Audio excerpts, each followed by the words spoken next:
বাংলাদেশ এবং পাকিস্তানকে সারা পৃথিবীর মানচিত্র থেকে আমরা মুছিয়ে দেব। আপনাদের কি চক্রান্ত সেটা আমরা আগ থেকেই জানি। মুসলিম রাষ্ট্রগুলো শেষ করা এত সহজ না। আপনারা যত চক্রান্ত করুন মুসলিম রাষ্ট্র শেষ করতে পারবেন না, মুসলিমদেরকে শেষ করতে পারবেন না। আপনাদের চক্রান্ত বিকা হয়ে যাবে। যারা আজ বলতেছে পাকিস্তানের বিপক্ষে যদি একটা কলা গাছও দাঁড়ায় আমি তার পক্ষ নেব, আসলে আপনার বোঝার ভুল আছে। আপনি সুস্থ মানুষ নয়। পূর্বের ঘটনাগুলোকে কেন্দ্র করে আমরা তাদের বিপক্ষে যেতে পারি না। মনে রাখতে হবে আমরা সবাই মুসলিম, আমাদেরকে একসাথে কাজ করতে হবে। এই মুসলিম উম্মাকে রক্ষা করতে হলে আমাদের সবাইকে এক হয়ে কাজ করতে হবে।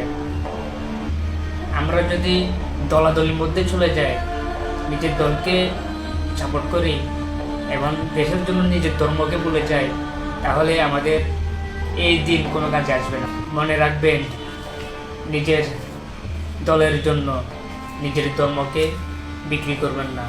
আপনি যদি নিজের দলের জন্য নিজের ধর্মকে বিক্রি করে দেন তাহলে মনে রাখবেন কাল হাসরের ময়দানে আপনি তাদের সাথে উঠবেন। তাই সজাগ হন। সর্বশেষ এটাই বলবো, নিজের দল নিজের দেশ থেকে ধর্মই উপরে, তাই ধর্মকে ধর্মের জায়গায় রাখুন।